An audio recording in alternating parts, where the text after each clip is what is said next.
All right, thanks guys. I want to say thanks for obviously being here today, taking part in this initiative. It is a new idea. So Black History Month awareness really is what we're trying to create, is a bit of an awareness of what the month is, why it's so important, and just to raise an awareness firstly within the service itself, and then hopefully for the wider community.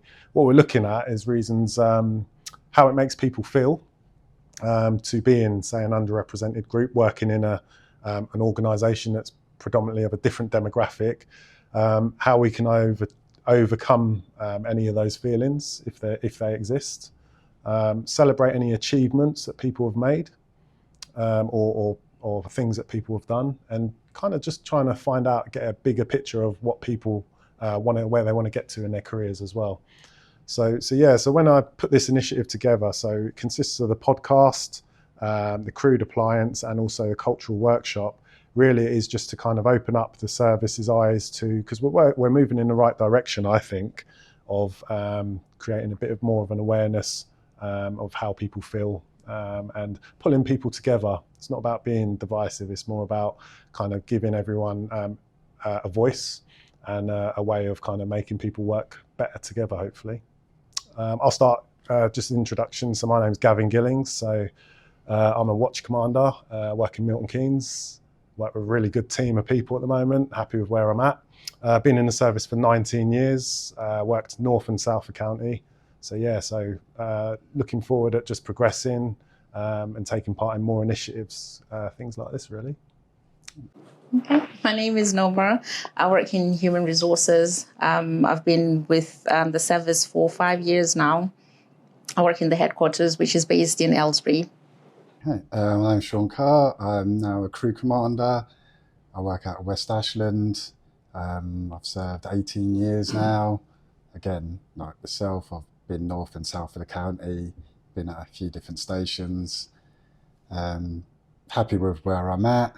May look to move up a bit in the future, but at this current moment, I'm happy with where I'm at. I'm Paul. I'm a firefighter, currently on the apprenticeship. Been with Bucks for 2 years. I'm really thinking I'm quite old to be on an apprentice. That's one of the things. Hopefully that'll be over pretty soon. I worked at Aylesbury Station and currently at Proudest Fire Station. And I'm John Williams. Watch commander, currently in protection, working out of headquarters. I've done over 28 years, so I'm the oldie of the group. Obviously before that I was operational in Milton Keynes predominantly. Well, totally in Milton Keynes, to be fair. I'm content with where I'm at. But I have still a bit to do, I think, so we'll see where it takes me. But it's good. I think when I look at the service in the 28 years that I've been in, and I try and think of anybody of colour that has moved up through the ranks and got to station commander, I can't think of anybody. I remember there was someone prior to me joining who was, I think, a divisional officer. But he had left by the time I'd started. So 28 and a half years, no colour. So I think for us striving to push ourselves forward, it's a good thing. So, yeah. Yeah, definitely.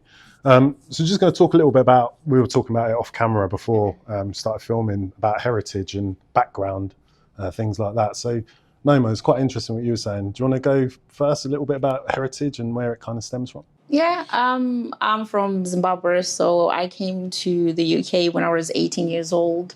I'm 35 years now, so it's been interesting, the change from being in Zimbabwe and coming over here. It's been quite interesting.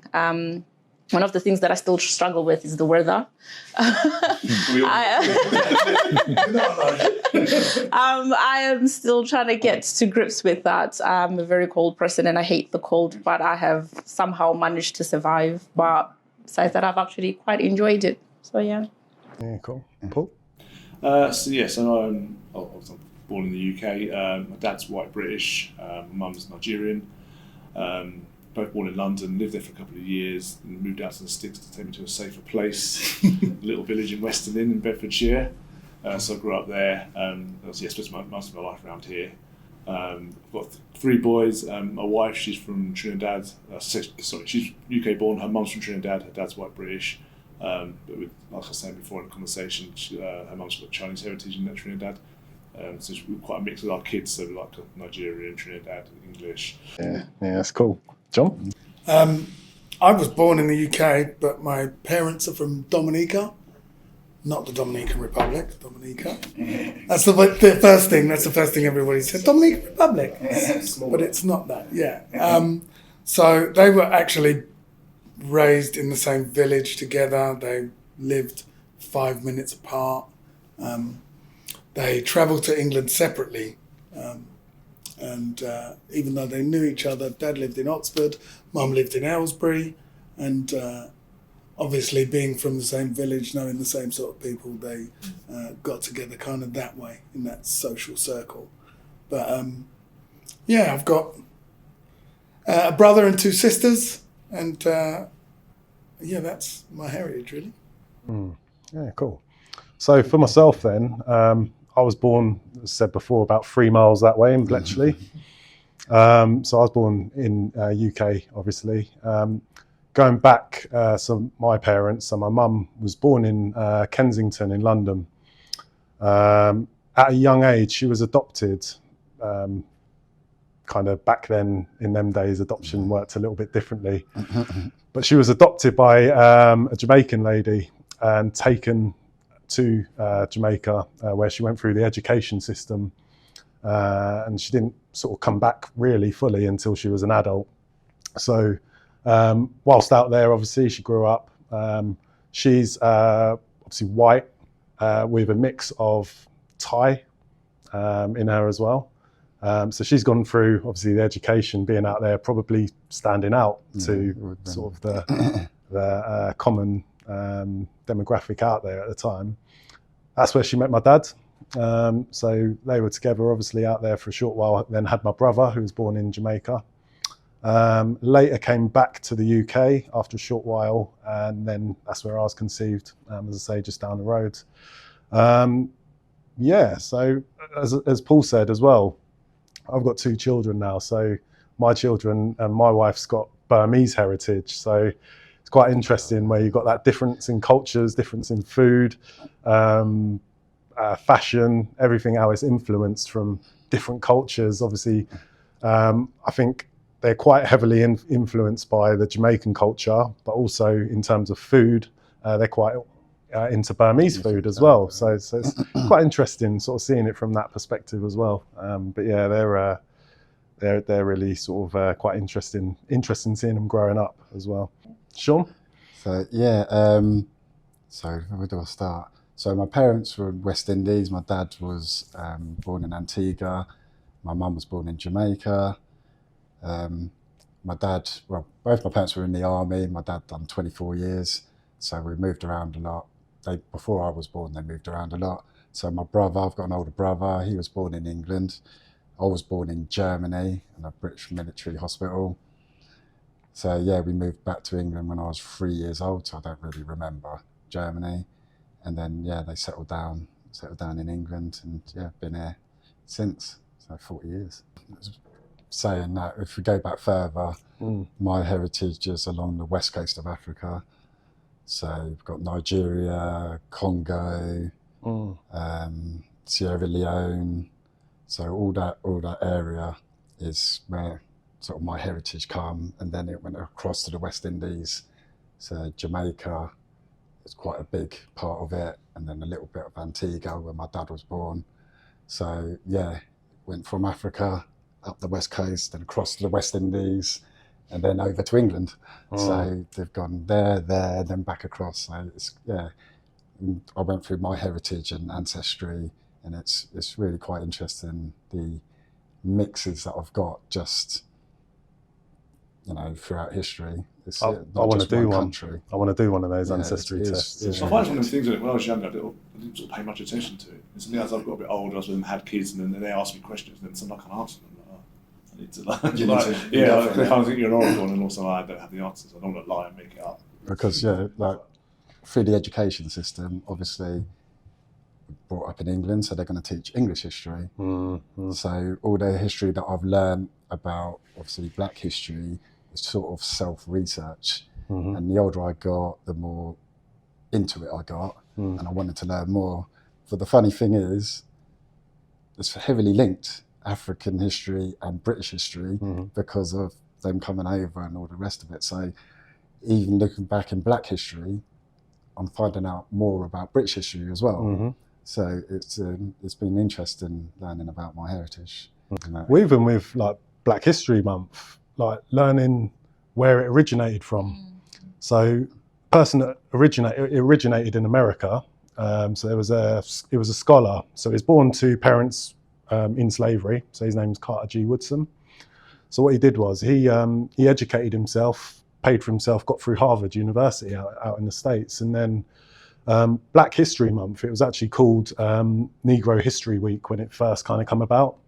And what they did was they started it in the February, and that was more to honour the president at the time. It was Abraham Lincoln, because I think his birthday was in that month, and obviously he was part of responsible for the abolition of slavery and things like that. So that's where it kind of originated from. And as we know, then a lot of things they kind of spread and transcend different countries and spread more worldwide. And then obviously it's been picked up more in the UK. So, and then we've kind of then moved into calling it Black History Month, and it sort of took form in October over in the UK. So kind of just having that little bit of more of a background and realising what it's about. Because where you said, John, where some things in history, they don't sort of get mentioned, that people have like inventions, creations, things that have happened. And that's what it was more about, really, was highlighting those and celebrating and making an awareness of what has actually been achieved by Black and ethnic minority people. So that was quite interesting, kind of doing that little bit of research a little bit more as well. I think if you've got, we talk about aspirational people, talking about role models and people that you want to, you aspire to be like, or you've seen a path that's been trodden that you might be able to tread. That's the point, isn't it? That if we don't see those people, if we don't understand that they've had higher thinking, that, you know, we've had intelligent people of colour in the past that are revolutionised, you know, not just their locality, but world thinking, then you kind of restricted to what you can see. And it's a similar thing to the fire service. I think if you don't see people of colour within the organisation, you would never aspire to be in there, because there's no one like you that looks like you that is in there. So why would you think that you could be that person? And it starts from a fire engine. When I joined, I didn't see anybody on a fire engine that looked like me. So why would I think that little Johnny could make that step?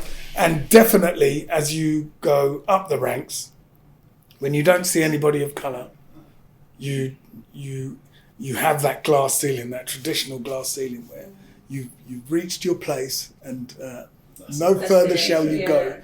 You know, so Breaking that mold, isn't it? Yeah, and it's funny because when you think of when we think of promotion, and it's just running its course, generally speaking, you don't think of being an aspirational figure. You just go through the process.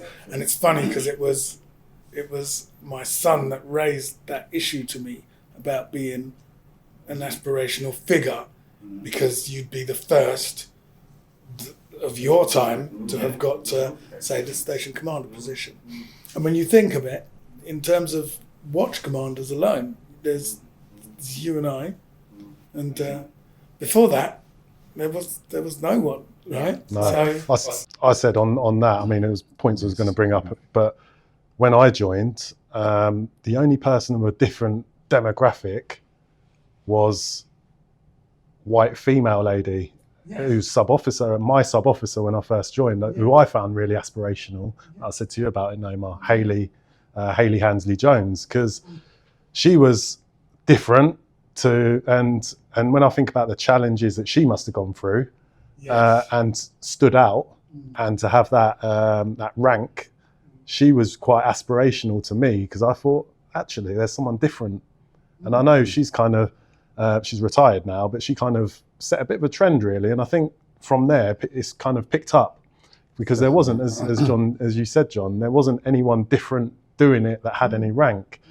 Where you said about as well, aspirational, and I spoke to you about it before. So when I first joined, or had my interview coming up, so I've knocked on the door at Great Elm Fire Station, and just had my interview coming up, and just by chance I thought, let me go and sort of see if there's anyone that I can ask questions, do some hose running, that sort of stuff. And who was the first person I saw? Me. So John was on standby. So John was on standby at Great Elm, works at Broughton this whole time, but just by chance he was on standby at Broughton. And to me, obviously, seeing someone that looks like me, again, I thought, do you know what? That made me feel some sense of comfort, knowing that. And then we kind of joked about it over the years, and then I ended up on the same watch colour as you, see you at jobs, things like that. And yeah, I'll be honest, you have been a role model to me through like my career, kind of seeing how you've kind of led yourself or presented yourself. So it has been quite aspirational in that sense as well. So yeah, representation is really quite good, because when you see someone of color going to another higher role like you're going into, it gives people to say, do you know what, I actually can do it.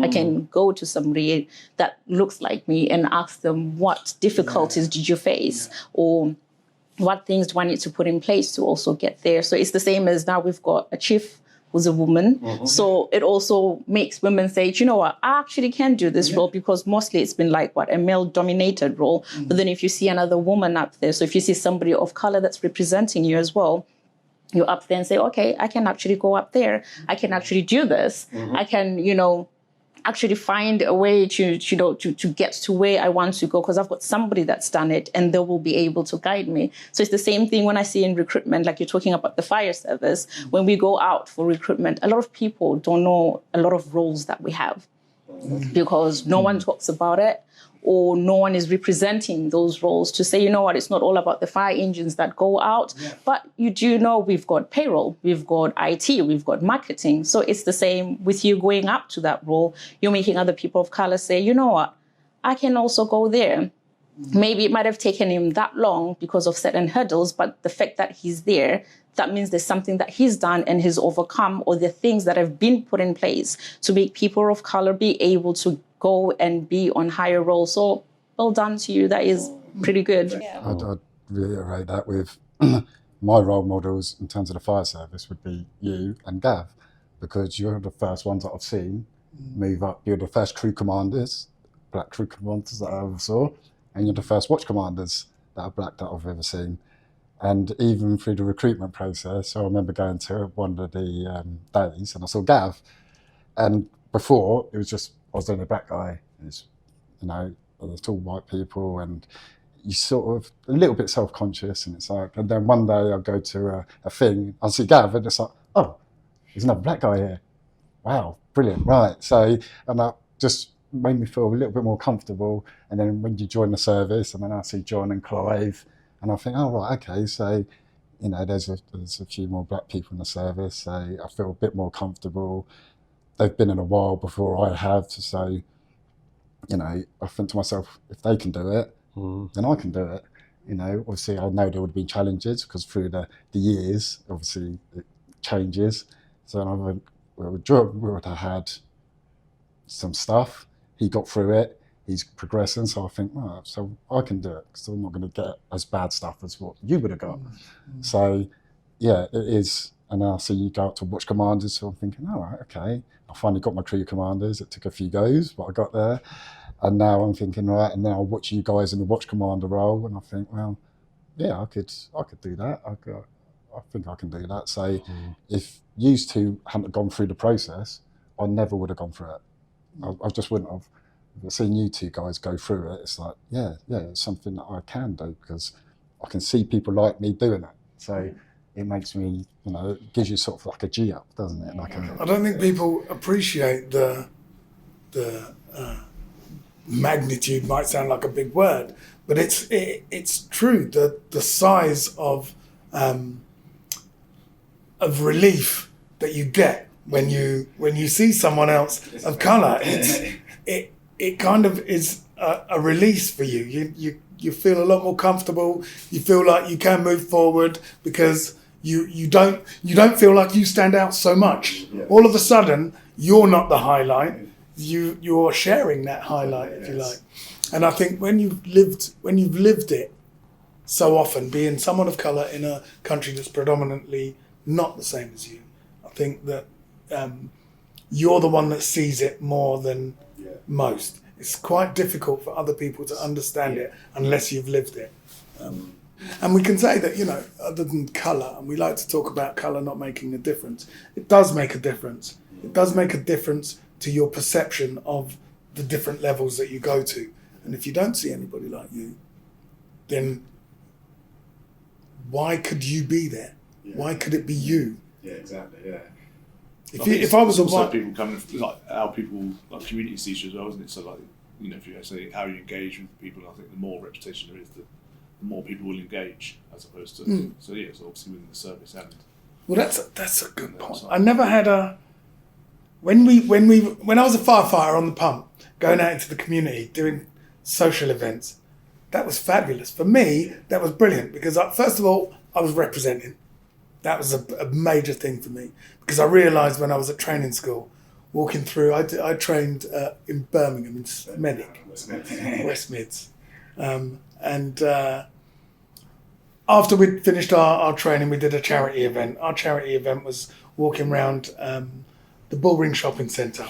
And I remember people coming up to me and asking me if I was an actor. They were asking me if I was an actor because everybody else in uniform was white and male. And I was the only black person there. So I immediately understood my place in the service. Yeah. So going out to do social events, to do community visits, to do school talks, all of that kind of stuff, I was fully aware of the role that I was playing in that, and I was happy to do it. So even now, I don't feel that I'm a role model, but I know I am a role model. I know that I'm that one of those people now, particularly one of those people where we can go out and we can drive down the road or appear in uniform somewhere, and there'll be some young person that will see us, that will take inspiration from, and not necessarily to join the fire service, hopefully if they're good to join the fire service, but to make good, to be better. Yeah. And so, we are role models. Yeah, it's funny, being mixed race, I was having to chat with Gab before, recently. I always think you don't know where you sit, if that makes sense sometimes, obviously. So, and a lot of, we'd see a lot of my dad's side of the family, so all my family I'd see white. The area I grew up in was very white. Is there any like some things at school when I was young, like I remember someone else saying to me, when you bleed, is your blood blue? And I'm like, what? I didn't really get, because I'm quite light skinned. I don't get what we're talking about. I didn't understand it. And I think again at school, we go on a school trip and then about the war, and they were saying, and the teacher was like, someone like Paul wouldn't survive. And I'm like, what? I'm telling my mum, mum going crazy about it, like, why are they picking you up? And I'm like, I was thinking, why? And so I didn't sort of really realise as you get older, but then come to like sort of role models, I didn't sort of see it as a barrier for me during the fight. So I didn't look into the facts of like a percentage of it.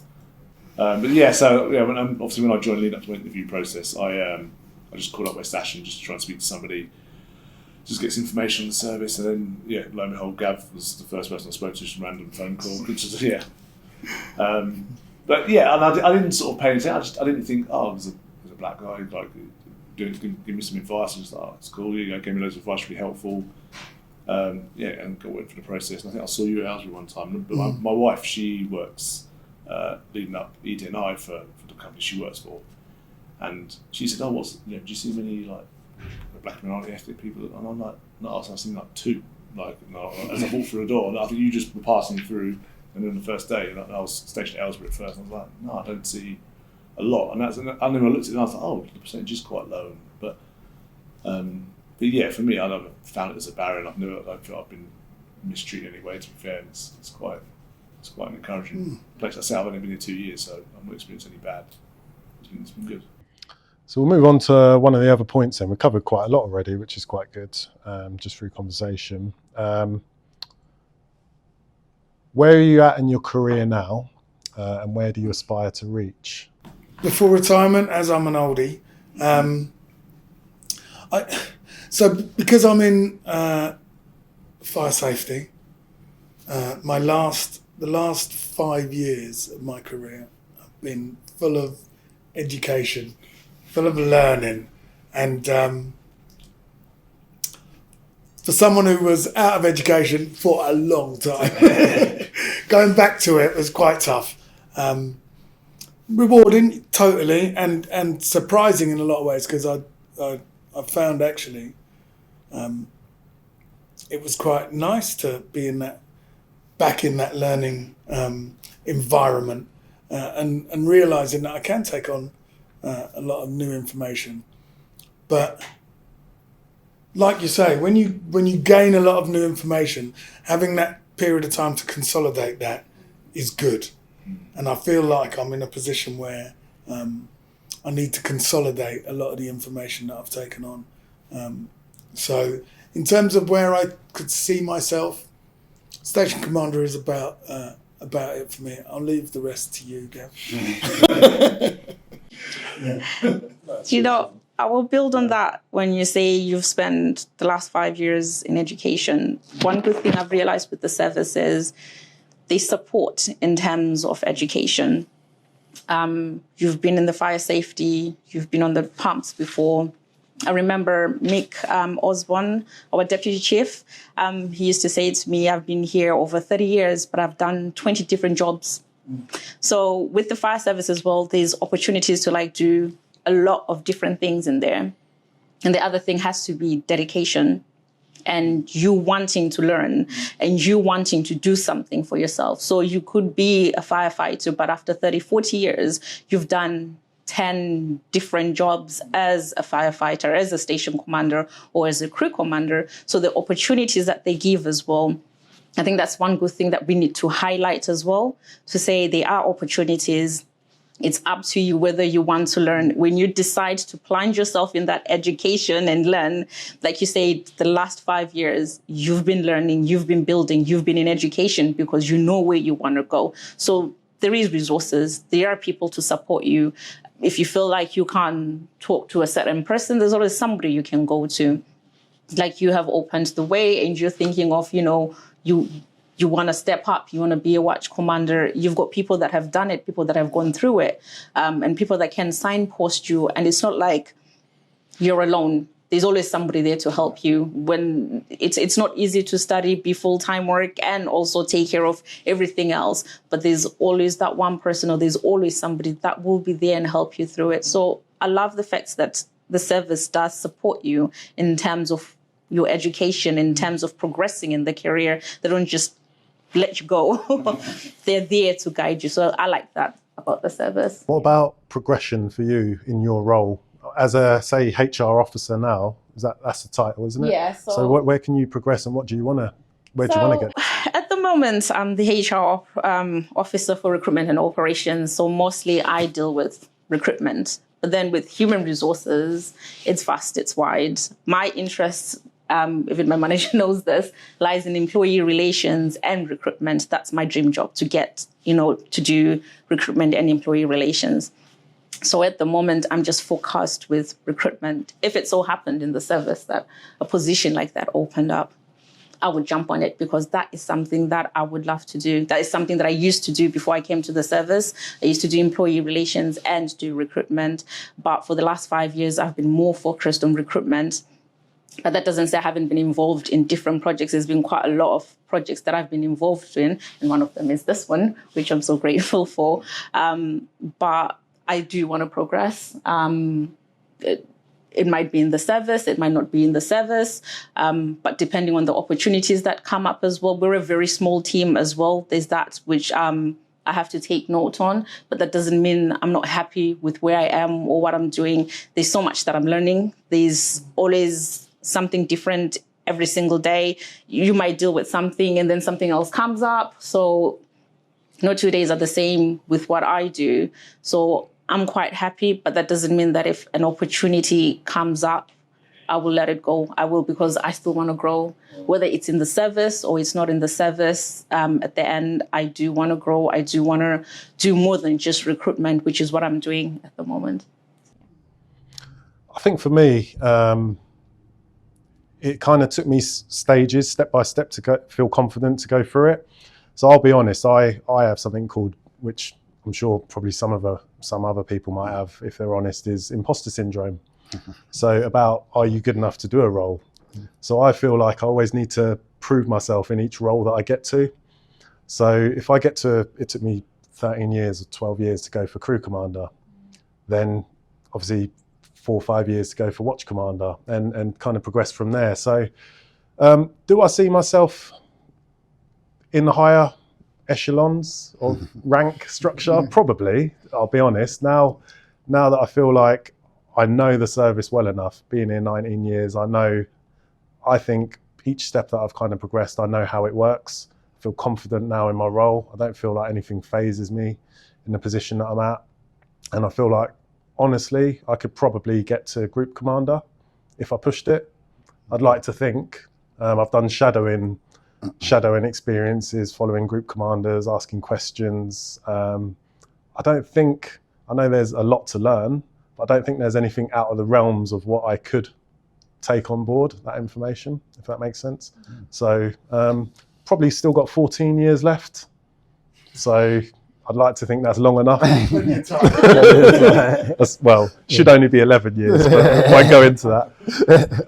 But yeah, so I'd like to think, group, sort of see from there really. But yeah, that's where I sort of see myself getting to, hopefully. Challenges then. So what challenges in your careers have you come across? We'll start with you, Paul. Again, coming into a new career, like changing jobs, like taking a bit of a pay cut at first, and having to run the pressure of a family, going away on a training course, sort of 8 weeks with a lot to learn, like brand new stuff to learn. That for me was one of the biggest challenges, just the speed of learning, and then trying to put that into practice and be steady and remember things and go through it with assessments and, I say, around the family life. So that for me is a big challenge, and also the fact that I've been quite proud of and how I want to perform. I want to perform at a high standard. So I think you kind of, a bit like that imposter syndrome, you want to make a good impression and be steady, but you're still kind of learning to the point where you don't want to be too overconfident, but you kind of have to be confident in that role to sort of progress. So for me, the biggest challenge is probably like the learning curve and your own personal development to try and push on and improve and be respected by the people around you. But I think that if you're like what I found here in the service is no one's ever whenever I've asked for any help from anyone for any of the stations I've worked at, no one's ever like, give me 5 minutes. They're either like, yeah, but let's just do this now, or let's do this before lunch, or yeah, let's get this out at midnight. No one's ever refused to help training. So for me, that's been a really massive learning, to help with my learning and sort of against any drawbacks and stuff. So yeah, for me, like just staying up to speed with the training, but mostly sort of manage my time. That's my biggest thing as an apprentice as well. Like there's a lot to learn, so hoping when that's done, with that, take that out of the equation, you can just focus on learning the truck and the tools rather than all the theory stuff that goes along with it and stuff. Yeah, nice one. John, challenges over 28 years? How long you got? For me, I suppose, because of the sort of person I am, I think being true to myself and being me within the fire service, because I've never been someone that wanted to have to do too much acting, do too much fitting in, that would compromise me being me. So I felt that was a challenge initially, because I was 26 when I joined, and I'd done a fair bit. So yeah, not having to change myself too much, to be able to bring myself to the party and then to feel that I was accepted as me. And to be fair, 99% of the time, I feel that's the case. I feel I've brought myself, I've been true to myself, and I've represented as me, and that's been accepted by the people I've worked with. I've worked with some brilliant people, all cultures and all genders, and I think that's made me more comfortable and more willing to just be me. It seems to work all right for me. It hasn't held me back too much. Obviously, like anybody, I think, whether it be your colour or your personality, you'll never get on with everybody all the time. And you have to have that understanding and that willingness to adapt yourself in order to make things work. And particularly in our job, where not just the people that you work with, but you're going out in the wider public, you're meeting people that probably you wouldn't mix with, or they wouldn't mix with you at any particular time, given the choice. So you do have to adapt in that way, but still being true to myself. That was probably my biggest challenge. But I've done all right. I've done all right in my 28 years, I think. I think challenge for me, just going back a little bit to that imposter syndrome bit that I talked about, like kind of feeling, are you good enough to do what you're supposed to be doing? And I'll give an example, and I won't name names because I'm not going to do that. But I remember when I passed my development centre, so my promotional process for watch commander, so for my current role, buzzing, chuffed with myself, thought, put in a lot of work. I know what I'd done. I'd done all my IFEs that I needed to do, so my exams. I've done secondments in different departments. I've worked different watch colours, worked with a different range of people. So I'm thinking, okay, yeah, I kind of deserve this.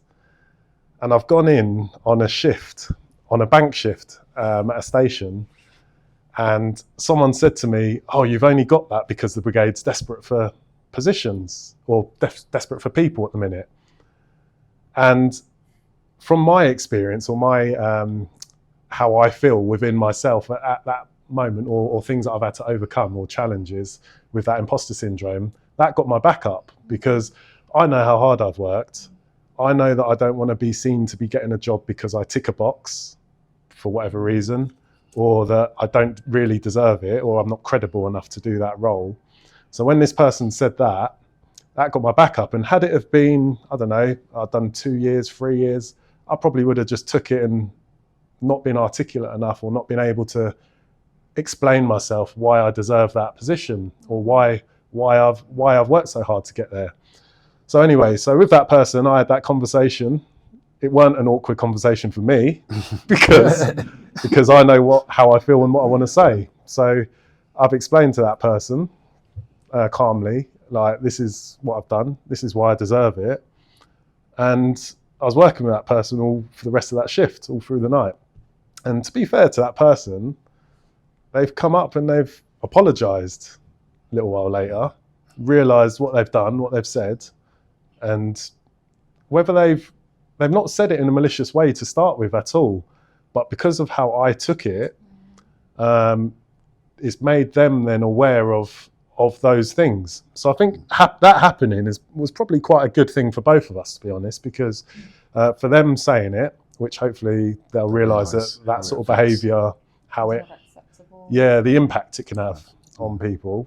And for me, being able to have the confidence and the ability to kind of realise that I'm good enough for that position that I'm then stepping into, and being able to explain why I'm good enough. So yes, that was good not so good at the time, but when I reflect back on it, I'm pleased it happened.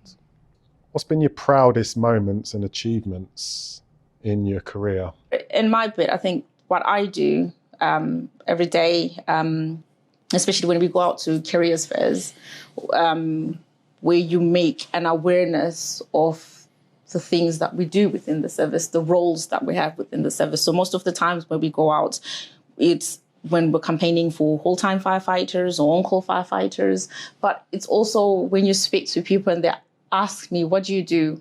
I work in HR. There's an HR service, yes. Then you start getting into the roles that, that they are in the fire service, and, having parents, having, children teenagers, college kids interested in, even seeing some email you to say, is their work experience, or even seeing some come through when they do their role-related test to say, I remember you.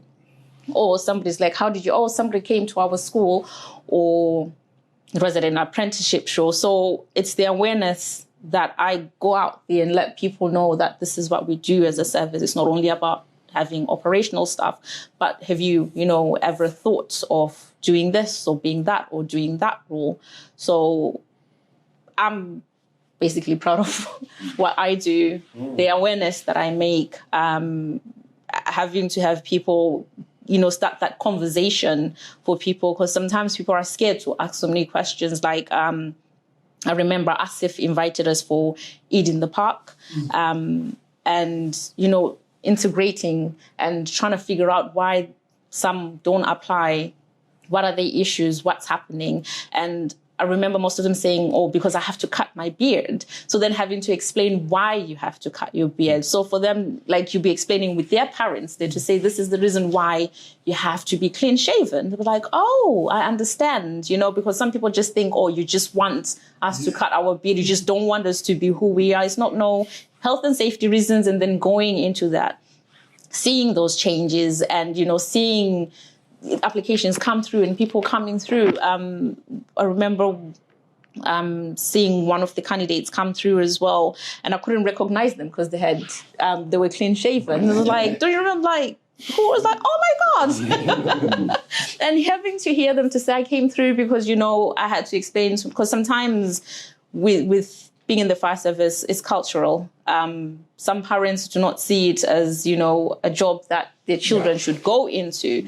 But I think it takes time to sit down, explain to somebody, and give them that openness of being able to ask certain questions they wouldn't maybe be able to email.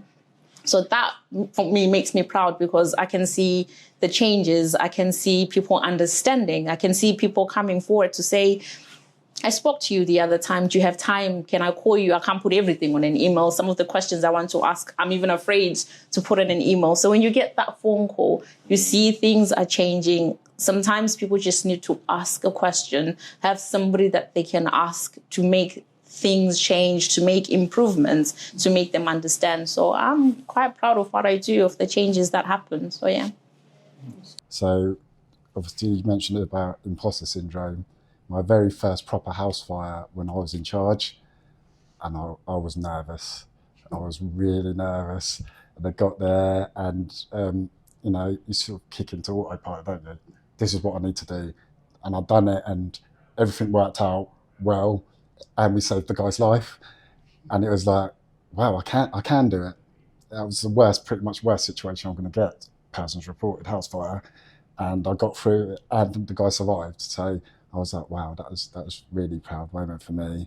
And the second one would be the training course that I put on for the females that went to the role-related days, and everything else was good. It was just that aspect of strength to do the ladder extensions and that. Done the 8-week course, and 5 girls. There's 5 girls and 1 guy that come to every session, and they all passed. And I was like, wow, brilliant. I actually, from them not being able to do it to actually passing and getting in the job through something that I've put in place, that was really good for me. That was a really good one, by the way. Yeah, it was pretty cool. And they still message me and they'll still ask me questions. And because you always say to them, contact me. If you've got any issues, contact me. But most people will be like, I don't know. And they do. They will contact me and I'll give them what advice I can. And even the other day, they wanted to practice again just before they start. And so I went to Broughton. I said to Gav, and again, this is a fire service thing. So I go, can we use your yard? Blah, blah, blah. And he's like, yeah, of course, come over and we'll join in as well. We had a nice, really good training session. They come down. And then again, I pointed out Gav, and I was like, speak to that guy. He's the watch commander to his station. And then Gav would give them advice. And yeah, and they were really happy with what was done. So yeah, that's really my proudest moment. Cheers, Sean. Paul? Yeah, I've got a couple of things. Mostly, I think the biggest one for me is just going through the recruitment process, and I always had that fear of, I've got to quote the fear of failure, but I sort of don't put myself in positions where I'm going to be too stretched, and then I'll back out. And I think that's probably why it's taken me so long to get into the fire service. I'll do it and I'll be like, oh no, what if I don't get in? What are people going to think of me? But I finally bit the bullet, went through the process, and I remember getting a phone call from Carly to say I'd got in. I was in Chessington on a ride from the kids, like a little slow ride. I missed the guy, and my phone's ringing. I'm like, I could see like the air's been on. I got off, I literally dragged him off, ran her back. She's told me I come off, and I'm not an emotional guy, but I come off the phone like in tears. And my missus is like, what's going on? She's like hugging me, and the kids are like, Daddy's scared. Is he scared of the ride? I'm not scared of the ride. I'm not scared of the ride. What are you on about? Yeah, I was so. I think that initial relief of like, thank God I finally got through it, and I was like, And then leading on all through the training course, and then sort of the pass out parade again, like just seeing my family there. Yeah. At the time, you kind of just roll with it, don't you? I think I was just part of the job. But then when I see them sat there and they're also, they're drawing pictures for me, they're telling all their friends, and I'm like, oh, do you know what? You kind of get a bit normalised that you're in a firefighter role, and you forget that so many people want to do it, and not many people can get through the process, or for whatever reason they might back out. So that for me was a massively proud moment. And again, just being a firefighter, but we went to a job recently with again, person reported, the first proper one I've been to. Me and another apprentice went there, and where it actually was quite hairy conditions to get into the building, and say because you're looking for that person, but you kind of just sort of went into a mode that I hadn't been in before. All the stuff training that you'd been done, like checking floors, and you're thinking that you sort of think about in drills that you were doing instinctively, and coming out. Thankfully, everyone was all right. But that buzz I had afterwards was like something I haven't had for a long time. I was like, oh my God, it's a job. Not that you want anything bad to happen, but that was like an amazing feeling that you could have made. I'll do that on different jobs. You did make a small difference to that situation. It was a dangerous situation that probably not everyone can do, and it made me sort of feel proud that the training you've been through and the effort you've been through, it actually does come off as a. So yeah, it's a bit for me. Yeah, being a firefighter and getting into that role is the proudest moment for me. So it's a bit cheesy, but no, it's true. I think for me, just quickly then, I've got a few different categories almost, like whether it was operationally, whether it was personally or professionally. So I'll start with the operational one. It's a bit like what John said with why we joined the job, to save people. So I've still got a letter to this day, a personal letter, which means more than probably a commendation that I could get from the service. It's a personal handwritten letter from someone that we rescued from the 9th floor. So that particular night, I think I remember it was the 13th of December 2014, I want to say. But I got a letter from the person that we rescued months later after he's recovered out of hospital. He was on the job. I know the guy. Do you? Yeah, and he contacted me and he said, I want to do something. And I said, the best thing you can do is if you write a letter, that will mean more than anything else. Yeah, And he said, okay, I will do. Yeah, I've known him since I was a kid. Yeah. Oh, right. That's the first time I've heard you. Yeah, you've never told me that. I've never told you that. No, you never told me that. No, so yeah, but that actually that's been like with me since then. So over 10 years now that I kind of look back on that and think, do you know what? I've still got that letter. I keep it in my record of achievements folder, certificates. But yeah, no, that's kind of stuck with me because it shows that what it meant to him in that moment. And I know Tom, who I was riding the TL with that night, who went up in the cage and got him as well. It kind of means a lot to him as well. So and the rest of the people that were there on that night as well. So yeah, so I'd say operationally, that's kind of something that's stuck out in my career for me. Professional or personally, taking part in some of the challenges, like fitness challenges that we've done. I know there was for a colleague who's retired now, but there was a CJD event that we done for his wife. Sadly, we raised a lot of money. It was a fitness challenge in Central Milton Keynes. So being able to kind of take part in events that kind of mean something to someone and also raise funds as well for a worthy cause. And then the last one, I'm going to say this actually. I'm going to say this event because although we don't know where it's going yet, it might be received terribly. It might be received well. We don't know. But I think taking part in this event is proud a moment for me, because actually sitting down and us all talking and opening up, and I think it's quite a brave thing to do anyway, but also it's quite a new idea. It ties in well, obviously, with the culture board that's now in place, and it shows that if you've got an idea, it can actually be taken seriously. So I'd encourage any of us or anyone that's listening, got an idea, just go with it and don't be worried about what other people think. Just put it forward.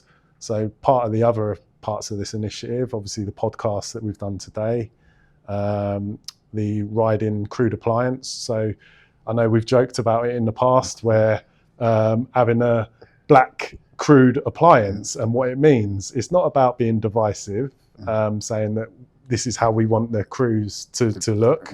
It's about just celebrating that actually we've had people that have gone up in the ranks now, that we can do this. Because I know when we've said about it in the past, it's been, we didn't have a officer in charge that could go in charge, because it's never been there, it's never existed. So actually kind of now being able to do that in Black History Month and attending credible events that are kind of tie in as well, is quite a impactful thing, I think. And then the last one is just inviting a culture leader to go through a workshop, which hopefully is going to have a well received attendance. I know there's senior management are attending it, crews are attending it. So it's just about creating that awareness, really, just to kind of end the initiative, hopefully on a high. So yeah, that's it. That's it for me. Yeah, cheers. Thank you. Thank you. It's a wrap.